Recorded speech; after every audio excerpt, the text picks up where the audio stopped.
a que abra su Biblia en el Evangelio de Juan. El Evangelio de Juan. Y vamos a ir al capítulo 11 de Juan. Al final del capítulo 11. Si usted ha estado con nosotros durante las últimas semanas, de hecho meses, usted sabe que estamos estudiando el Evangelio de Juan. Estamos meditando en el Evangelio de Juan, estamos yendo capítulo por capítulo. Y ya estamos al final del capítulo 11. El propósito de Juan, el propósito del Evangelio de Juan, es que los lectores de este Evangelio conozcan quién es Jesús. Ese es el propósito del Evangelio de Juan. Que los lectores conozcan quién es Jesús. Porque Juan nos dice que esa es la experiencia más transformadora que una persona puede tener, creer en Jesús. Es la diferencia entre salvación y condenación. Y si hay algo que es claro en el Evangelio de Juan, es que Jesús es el camino, la verdad y la vida. Y que nadie viene al Padre si no es a través de Él. Entonces, por eso es tan importante conocer a Jesús. Juan nos ha retado a confiar en Jesús, a creer en Jesús y a aceptar quién es Jesús. Increíblemente, la cosa más importante de la existencia humana es conocer quién es Jesús. Ahora en el capítulo 12, Juan se concentra en cómo las personas respondieron a Jesús. Algunas personas respondieron a Jesús. ¿Qué es lo que estas personas hicieron? Después de que en el capítulo 11, Jesús resucita a Lázaro. Ahora este es el milagro que hace una tremenda conmoción en toda la región de Jerusalén y alrededor de Jerusalén, porque realmente fue un milagro bien público. O sea, Jesús hizo este milagro y muchas personas se dieron cuenta de ello. ¿Cómo respondió la gente después de que Jesús hizo este milagro? Bueno, ahorita vamos a ver en el pasaje que dice la Escritura de que muchos creyeron en Él. Ahora Juan habla mucho en su Evangelio acerca de creer. Este es un tema fundamental en el Evangelio de Juan: creer, creer, creer. Y si ha estado con nosotros, usted se ha dado cuenta de que creer en Jesús no es solamente sentimientos. Para Juan, creer en Jesús nos dice, no es solamente cómo la gente se siente. Sí, mis hermanos, la fe verdadera se siente en el corazón, pero no solamente son sentimientos. Miles de personas, cuando Jesús convirtió o multiplicó los panes y los peces, miles de personas se sorprendieron, se conmocionaron por eso, pero eso no es suficiente. Ahora, creer en Jesús no solamente es un asunto de la mente o del intelecto. Definitivamente la fe verdadera conoce a Jesús. Pero no solamente conocer algo o algunas cosas o bastantes cosas acerca de Jesús no es suficiente. Hay algo más que uno tiene que hacer. Nicodemo sabía mucho de las Escrituras. Cuando llegó a Jesús de noche, sabía muchísimo. De hecho, reconocía algunas cosas acerca de Jesús. Le llama maestro. Nicodemo le dice, sabemos que has venido de Dios. Pero a Nicodemo le faltaba algo. Y Jesucristo le dice, Nicodemo, te hace falta nacer de nuevo. Creer no solamente es hacer buenas acciones. Ahora, la fe verdadera se muestra en buenas obras, por supuesto que sí. Pero las buenas obras en sí no es lo que nos salva, absolutamente no. Por obras nadie se puede salvar. Creer no son acciones. Los fariseos eran conocidos públicamente por todas sus buenas obras, por sus limosnas. Mas sin embargo Jesús nos dice que sus corazones estaban vacíos, estaban completamente vacíos. Entonces en la Escritura, creer en Jesús, el reto de creer en Jesús implica entregarnos a Él. completamente entregarnos a Él. Es una entrega total a Jesucristo. Para Juan, las personas que creían en Jesús eran completamente transformadas por esta realidad de que dejar de que Jesús transformara sus vidas y los hiciera nuevas criaturas en Cristo.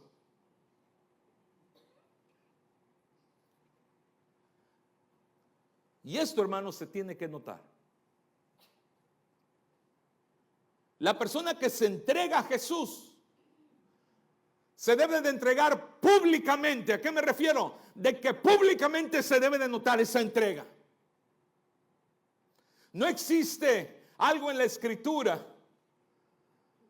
como los creyentes anónimos o los creyentes escondidos. Tu testimonio de Cristo es parte de quien eres en Jesucristo. Se tiene que notar. Lo que el Señor hace en nuestros corazones se debe mostrar en nuestras acciones. Jesucristo en el libro de Apocalipsis habla con una de sus iglesias, la iglesia de Éfeso, y viene y le hace esa reprensión. Dice: conozco tus obras, y entonces enumera las cosas que la iglesia hacía. Pero entonces el Señor les dice algo: pero tengo algo contra ti. ¿Recuerdas lo que le dice el Señor? Dice: tengo algo contra ti, que has dejado tu primer amor. Y muchos dicen: ¿qué quiere decir el Señor cuando dice has dejado tu primer amor? No, mi hermano, no se refiere a una primera emoción. El primer amor es Jesucristo mismo. Él debe ser siempre nuestro primer amor, nuestra primera motivación. ¿Por qué? Porque lo que amas es tu motivación para obrar. Porque lo que amas, eso es lo que tú vas a alabar. Y lo que amas es en lo que tú vas a creer. Ahora permíteme preguntarte, en este contexto del libro de Apocalipsis, de la iglesia en Éfeso. No te estoy preguntando si conoces acerca de Jesús, si has escuchado de Jesús. Mi pregunta para ti es: ¿la gente que te rodea sabe que Jesús es tu primer amor? ¿Le muestras a las personas alrededor tuyo, a tu familia, a tus vecinos, a tus compañeros de trabajo, les muestras que Jesús es tu primer amor? ¿Saben tus amigos que tu primer compromiso es con Jesucristo? Cuando la gente te ve, cuando la gente te trata, cómo, la manera en que te relacionas con los demás, cómo hablas, cómo te expresas. Si alguien viera tu historial en las redes sociales, dirían: esta persona es una persona que Jesús es su primer amor. Jesucristo no quiere ser solamente parte de nuestra vida, mis hermanos. Jesucristo quiere ser el dueño de nuestra vida, dueño y señor de nuestra vida. Él nos compró con su sangre y demanda de nosotros que nos entreguemos a Él total y públicamente. Públicamente. En los versos siguientes que vamos a leer en Juan, mis hermanos, nos muestra personas mostrando públicamente su entrega a Cristo. Y vamos a aprender de ellos. Vamos a aprender algunas cosas de cómo las personas alrededor de ellos vieron su entrega al Señor. Y a la vez que vamos a ver esto, que las personas alrededor lo pudieron percibir, lo pudieron ver, nos vamos a maravillar que aún tú y yo, después de 2000 años, lo podemos ver. Fíjate qué hermoso testimonio. Está plasmado en las Escrituras. Fíjate la consecuencia de lo que sucedió cuando Jesucristo resucita a Lázaro. Quiero que vayas conmigo a Juan capítulo 11, verso 45. Dice: entonces, muchos de los judíos que habían venido a acompañar a María, recuerdas, María es la hermana de de Lázaro, dice, y vieron lo que Jesús hizo, o sea, de levantar a Lázaro de los muertos. ¿Recuerdas cuántos días tenía Lázaro en la tumba? Tenía 4 días. Y Jesús lo levanta de la tumba. Y este es el resultado. Dice, vieron lo que Jesús hizo. ¿Y qué dice la escritura que pasó? Ellos, dice que creyeron en él. Por supuesto, era innegable. Era innegable lo que Jesús estaba haciendo. Y la gente creyó en él, pero el corazón humano es tan duro que hubo personas que en lugar de creer en él se endurecieron más. Eso es algo increíble, pero el pasaje inmediatamente nos dice que hubo personas que hicieron exactamente lo contrario. En lugar de maravillarse de lo que Jesús acababa de hacer, levantar a Lázaro de los muertos, estas personas se endurecen más y llegan a la decisión completamente contraria. Ve conmigo el verso 46. Dice, pero algunos de ellos fueron a los fariseos y les dijeron lo que Jesús había hecho. Y entonces los principales sacerdotes y los fariseos se reunieron en el concilio y dijeron, ¿qué haremos? ¿Qué vamos a hacer con este hombre? Dice, porque este hombre hace muchas señales. Y fíjense lo que dice el verso 48. Si le dejamos así, todos van a creer en él. Y vendrán los romanos y destruirán nuestro lugar santo y nuestra nación. Estos hombres ya no están negando. ¿Notaste que ya no están negando que Jesús hacía milagros o no? Saben que Jesús hace señales. Es más, están más preocupados porque lo que está haciendo Jesús es verdad. Nadie puede negar lo que pasó con Lázaro. Y les preocupa las consecuencias políticas de que Jesús se proclamara como Mesías y entonces vinieron los romanos a tratar de destruir esa nueva rebelión entre los judíos y que terminara con la destrucción del templo. Por cierto, que eso sucede años después, pero eso es otra historia. Pero notaste que los corazones de estas personas no están abiertos a Jesús. No, están completamente duros. Completamente duros. En vez de entregarse a Cristo, están planeando qué es lo que van a hacer con él para destruirlo. Ve conmigo al verso 49. ¿Estás conmigo, hermano? Dice entonces Caifás. ¿Quién era Caifás? El pasaje no lo dice. Era el sumo sacerdote. Uno de ellos dice el sumo sacerdote aquel año. Les dijo, vosotros no sabéis nada, ni pensáis que nos conviene. Note las palabras de Caifás, muy importantes y muy interesantes. Dice, nos conviene que un hombre muera por el pueblo y no que toda la nación perezca. Hermano, es la primera vez en todo el relato de Juan que el sumo sacerdote, ¿sabes quién era el sumo sacerdote? Era la autoridad máxima de Israel. La autoridad máxima política, la autoridad máxima religiosa. Y este hombre, que es la autoridad máxima, está él dando luz verde para acabar con la vida de Jesús. Con estas palabras el sumo sacerdote compromete todo su poder y su influencia con la meta de acabar y de matar a Jesús. Con estas palabras, mis hermanos, el sumo sacerdote hizo de Jesús el delincuente más buscado de la nación. No porque Jesús haya sido un delincuente, sino por la maldad de ellos y por su corazón endurecido, que así era como lo veían.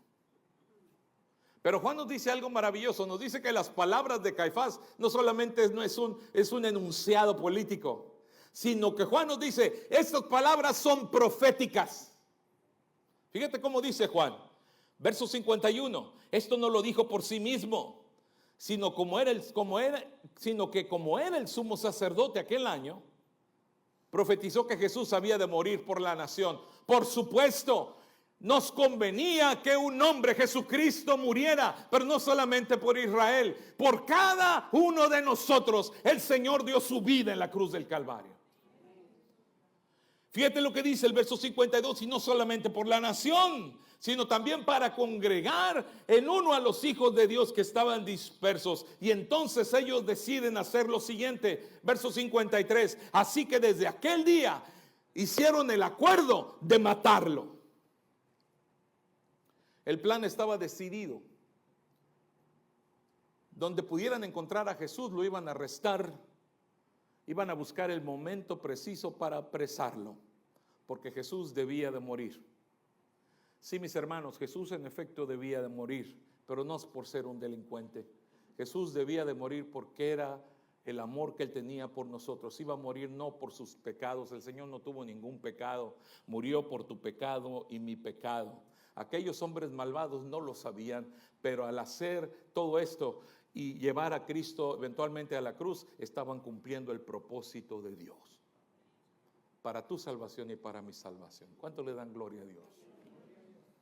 Entonces había una fiesta que estaba cerca, la fiesta de la Pascua, y en aquellos días, hermanos, los hombres varones, especialmente los varones, pero también todo el pueblo, procuraban venir a Jerusalén a las fiestas. Entonces ellos ven una oportunidad, dicen, tal vez Jesús va a venir a la fiesta, y ahí entre todo ese alboroto, la algarabía, la multitud, va a ser el momento perfecto para acabar con Jesús.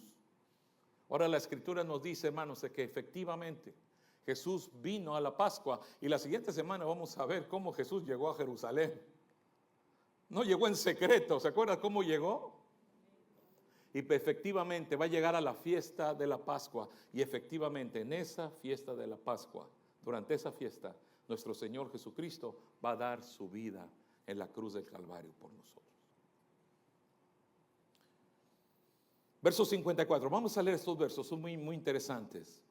Por tanto, Jesús ya no andaba abiertamente entre los judíos, sino que se alejó de allí, a la región contigua al desierto, a una ciudad llamada Efraín, y se quedó ahí con sus discípulos. Y estaba cerca, verso 55, la Pascua de los judíos, y muchos subieron a aquella región, de aquella región a Jerusalén antes de la Pascua para purificarse. Y note, y buscaban a Jesús, y estando ellos en el templo, se preguntaban unos a otros, ¿qué os parece? ¿No vendrá Él a la fiesta? 57, y los principales sacerdotes, note esto, y los principales sacerdotes y los fariseos habían dado una orden. ¿Cuál era la orden? Que si alguien supiese dónde estaba Jesús, lo manifestase. ¿Para qué? Para que lo prendiesen, para que lo arrestaran. Así que ellos empezaron a buscar, a ver quién les decía dónde estaba Jesús, para ir y arrestarlo. Eventualmente usted sabe qué pasó, ¿verdad? ¿Quién fue la persona que fue y les dijo dónde estaba Jesús? Uno de los 12 fue el que eventualmente obedece la orden de los sacerdotes.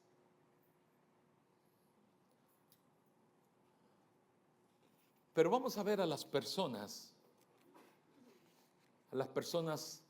que mostraron públicamente su entrega a Jesús en medio de ese clima. La tensión no podía ser mayor, mis hermanos. El peligro estaba latente, era un peligro enorme, no solamente para Jesús, sino también para sus seguidores. Cualquier persona que públicamente se conectara, se relacionara con Jesús, estaba poniendo en riesgo su vida. Pero entregarse a Jesús no se hace a escondidas. Entregarse a Jesús no es un acto anónimo. No, mis hermanos. Cuando se enciende una luz, no se esconde.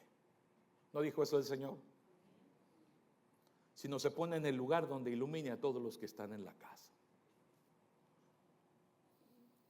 Así que en aquel momento de la historia vemos un grupo de personas o una familia con un corazón agradecido. Y vamos a ver a 3 personas con un corazón agradecido y mostrando lo que Jesús era para ellos. Son 3 versos hermosos que leímos, nuestro hermano Melvin nos guió en esta lectura. Ve conmigo al capítulo 12, verso 1. Vamos a ver estas personas. Dice 6 días antes de la Pascua, recuerda, esto es días antes de que el Señor dé su vida en la cruz. 6 días antes de la Pascua vino Jesús a Betania. ¿Dónde estaba quién, mis hermanos? donde estaba Lázaro. Dice, el que había estado muerto. Me encanta esta frase. Lo dije en la mañana, me encanta esta frase. El que había estado muerto y a quien había resucitado de los muertos, la gloria sea para el Señor. Verso 2. Y le hicieron allí una cena. No importa, mi hermano, el peligro. No importa que me conecten con Jesús. Esta familia está agradecida. Y vino Jesús a su casa y le hicieron de cenar. Y Marta servía. Y Lázaro era uno de los que estaban sentados a la mesa con él. Mis hermanos, la verdadera entrega se muestra sin temor, sin miedo al qué dirán, sin miedo a las consecuencias. La verdadera entrega y la entrega al Señor se muestra públicamente, sin temor y sin vergüenza, sin ningún tipo de pena. Los líderes están buscando a Jesús, quieren que alguien les diga dónde está Jesús. Y a Marta no le interesa, ella está sirviendo a su Señor. Y en la mesa, públicamente, está Lázaro, completamente sano. Y esto era riesgoso para ellos. ¿Quieres ver qué tan riesgoso era esto para ellos? Ve conmigo al verso 9. Ve conmigo al verso 9. Dice, gran multitud de los judíos supieron que él estaba allí. Y vinieron no solamente por causa de Jesús, sino también por causa de quién. Vinieron a ver a quién. Oiga, pues era una curiosidad. Imagínense, este hombre había estado muerto. Todo el mundo lo quería ver. Quería tomarse un selfie con él. No, no es cierto. Y ahí está Lázaro, está Jesús. Dice, porque Jesús lo había resucitado de los muertos. Verso 10 dice, pero los principales sacerdotes, fíjense lo que dice, acordaron dar muerte también a Lázaro. Yo creo que alguno pensó, eso no va a ser ni siquiera ni un asesinato, lo vamos a regresar a donde estaba.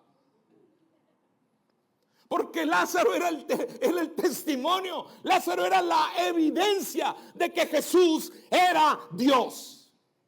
Porque solamente Dios da vida. ¿Y por qué razón querían matar a Lázaro? Ve el verso 11. Porque a causa de él, muchos de los judíos se apartaban y estaban creyendo en Jesús. Así que Lázaro está arriesgando todo. Está arriesgando todo. Marta está arriesgando todo. Pero no les importa. Porque la entrega, hermano, a Cristo debe ser pública y sin ningún temor.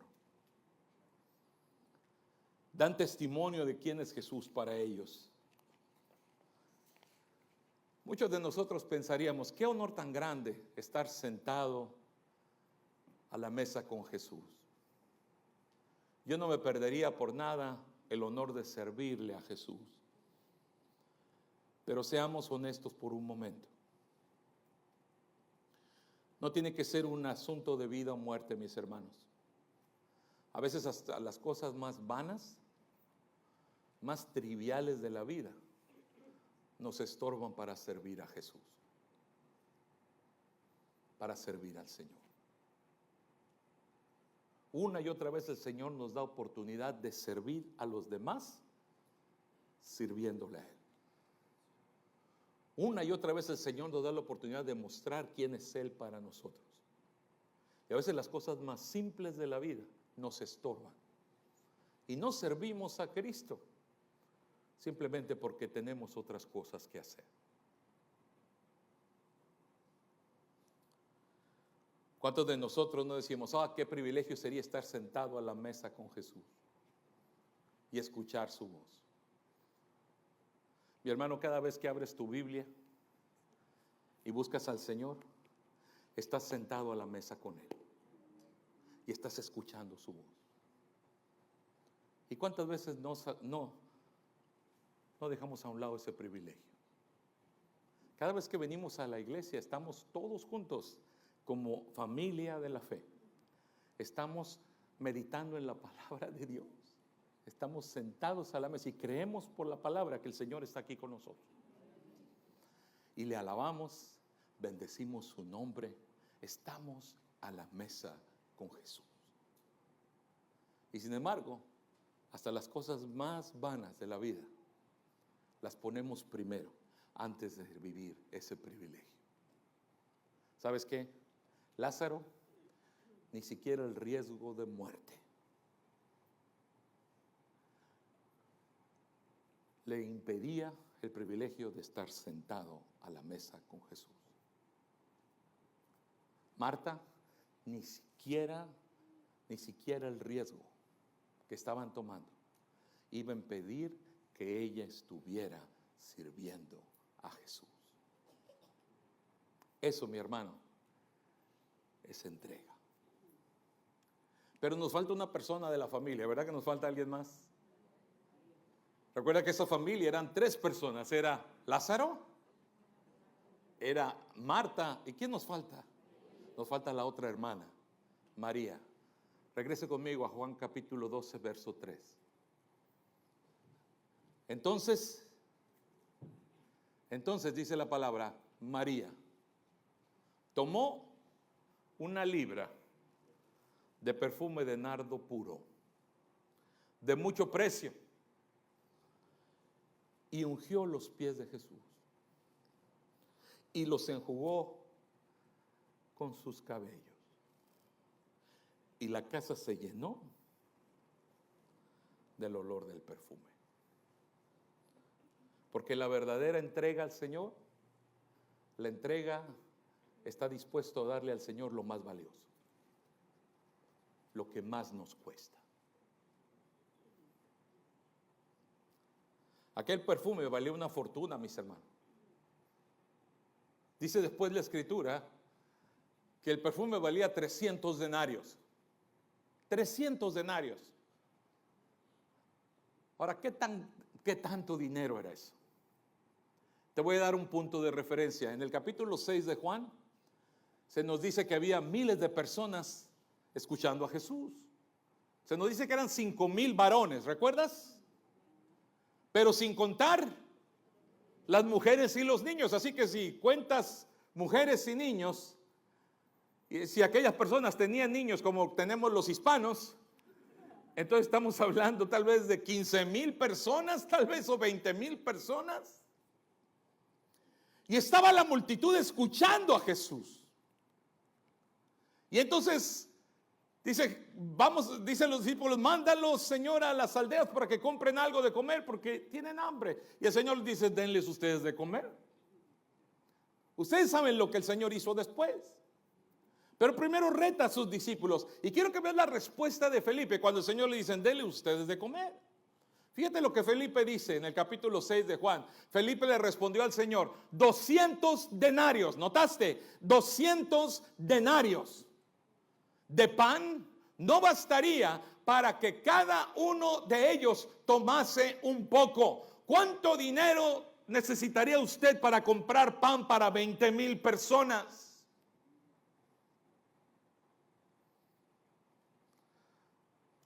Y esos son 200 denarios. ¿Sabe cuánto valía el perfume? Valía 300 denarios. Es una fortuna, hermano. Es un perfume tan valioso. Dice que es un perfume puro, de nardo puro. Probablemente una herencia que tenía aquella mujer de su mamá. Ese perfume jamás, mi hermano, jamás había sido usado porque era un tesoro. Esos perfumes eran tan valiosos, hermano, que los hacían en unos recipientes que no se podían abrir. Cuando se abría era como aquellas inyecciones, ¿recuerda esas inyecciones que se quebran? Es exactamente lo mismo, cuando se quebraba era ya para usarse. Era un tesoro tan, pero tan caro.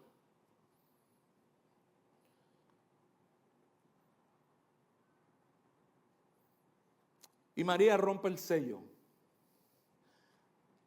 María rompe el sello de aquel perfume y lo derrama todo a los pies de Jesús, Porque la verdadera entrega está dispuesta a dar lo más valioso. Porque el valor de aquel perfume no se comparaba con lo que María había recibido. ¿Cuántos dicen amén? No hay manera de agradecer a Jesús lo que María había recibido, lo que Jesús había hecho por ellos.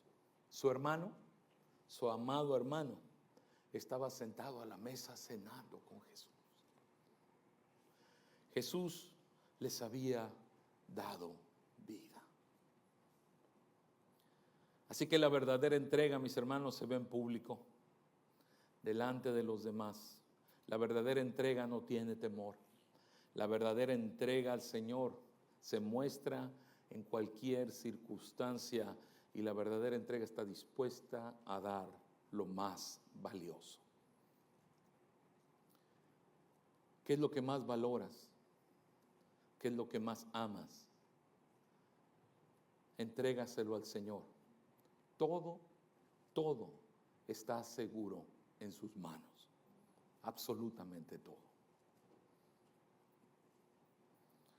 Fíjate qué hermoso dice. Regresa conmigo al verso 3. ¿Ves lo que dice al final del verso 3? Dice que cuando María derramó ese perfume, ¿qué pasó con el perfume? Ve al final, ¿qué dice? ¿Y la casa qué? La casa se llenó del olor del perfume. ¿Quieres que tu casa esté llena del olor del perfume de la presencia del Señor? La verdadera entrega llena toda la casa.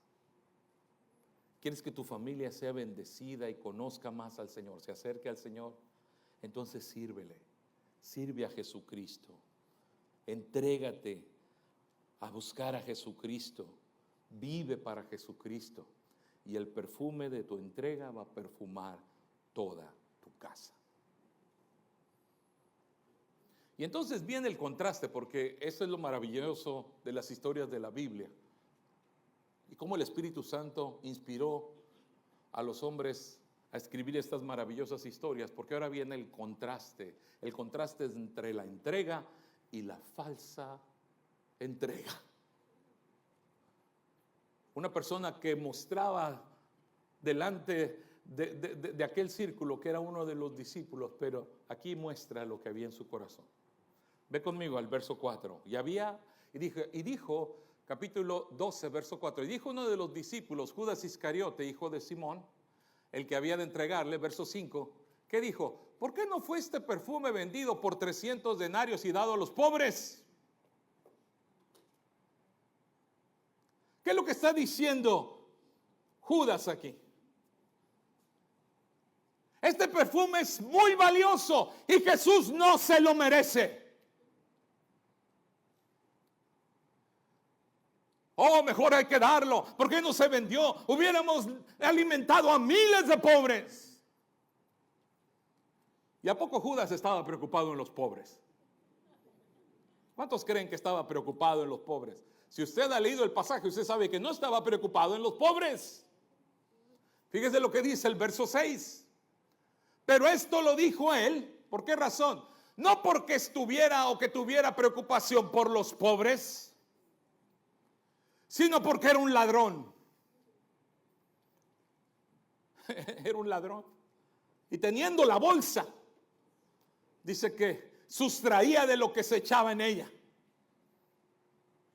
Oh, si cubrió su negro corazón de una religiosidad. Oh, estoy preocupado por los pobres. Señor, ¿por qué? ¡Qué desperdicio! Cubrió sus motivos viles con religiosidad. Dijo que estaba preocupado por los pobres, pero lo más pobre en aquel lugar era su vacío corazón. Vacío de entrega verdadera, pero lleno de avaricia. Mostró sus motivaciones claramente. Una falsa entrega, hermano, tarde o temprano se va a mostrar. Va a mostrar sus verdaderos colores. Como pasó con Judas. Tanto es así que hasta el día de hoy nos damos cuenta de cuáles eran las verdaderas motivaciones de Judas en aquel día. Y hasta el día de hoy, mi hermano, hay quien haga un compromiso con Cristo de darle todo al Señor. Y hasta el día de hoy hay personas que le van a decir, ¿para qué haces eso? Hasta el día de hoy hay personas que dicen, yo quiero dedicar mi vida completamente al Señor. Y hay personas que van a decir, oh no, eso es un desperdicio. Hermano, nunca es un desperdicio servirle al Señor. Todos vamos a gastar nuestra vida en algo. Todos tenemos solamente una vida. Todos tenemos solamente una vida. Y después la eternidad. Esta es nuestra oportunidad para hacer algo. Y en algo vamos a gastar nuestra vida. Algunos vamos a gastar nuestra vida para nosotros mismos. Algunos van a vivir toda su vida esclavos de un vicio. Pero todos tenemos una vida. Algunos van a pasar y pasar los años y no van a saber ni siquiera por qué están aquí. Hay gente que esa vida no la valoran tanto o no la valoran absolutamente nada. Llegan a la conclusión de que realmente no vale la pena vivirla. Qué triste. Pero todos tenemos una vida. ¿Y por qué no gastar nuestras vidas para la gloria de Dios? ¿Por qué no hacer de nuestras vidas un impacto para la gloria de Dios y para los que nos rodean? ¿Por qué no hacer de nuestra vida una vida cuyo perfume, cuya fragancia llene nuestros hogares? Termino con el verso 7 y el verso 8, son maravillosos, hay que leerlos. Entonces Jesús dijo, cuando Judas dijo esto acerca de el desperdicio, entonces Jesús dijo, déjenla que haga eso. Para el día de mi sepultura ha guardado esto. El Señor lo está diciendo de manera simbólica. ¿Por qué? Porque los cuerpos de los muertos se ungían con fragancias. El Señor está hablando de que su muerte estaría cerca. Dice, pero porque a los pobres siempre los tendréis con vosotros, mas a mí no siempre me tendréis. Mi hermano, la verdadera entrega, el Señor siempre es el centro. Todo lo que hagamos para otros, cualquier obra que hagamos, cualquier cosa que emprendamos, tiene que ser Jesús el centro de todo nuestro deseo y toda nuestra acción. Jesucristo no está diciendo que es malo servir a los pobres. Lo que está diciendo es que aún delante de buenas acciones, nada debe opacar nuestro compromiso con servirle a Él. Jesucristo está diciendo, mis hermanos, que Él tiene siempre que ser nuestro primer amor. Entregarse a Jesús es una decisión del corazón, pero es una decisión que no se puede esconder. Si Jesús ha iluminado tu vida, esa luz se tiene que notar. Termino con la misma pregunta que te hice al principio. ¿Sabe tu familia que Jesús es tu primer amor? ¿Sabe tu familia? ¿Sabe tu esposo que Jesús es tu primer amor, hermana? Esposo, tu esposa puede decir, Jesús es el primer amor de mi esposo. Papás, independientemente de dónde esté la vida de tu hijo o tu hija, les estás mostrando que Jesús es tu primer amor. Hijos, les muestras a tus padres que Jesús es tu primer amor.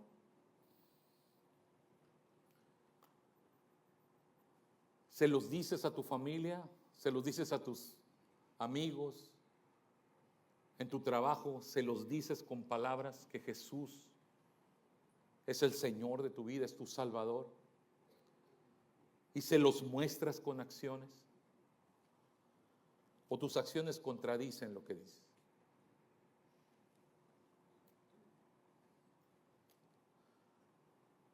¿Sigues a Jesús a pesar de todo? ¿Estás dispuesto a darle a Él lo mejor? ¿Es Jesús tu primer amor? Inclina tu rostro, vamos a orar.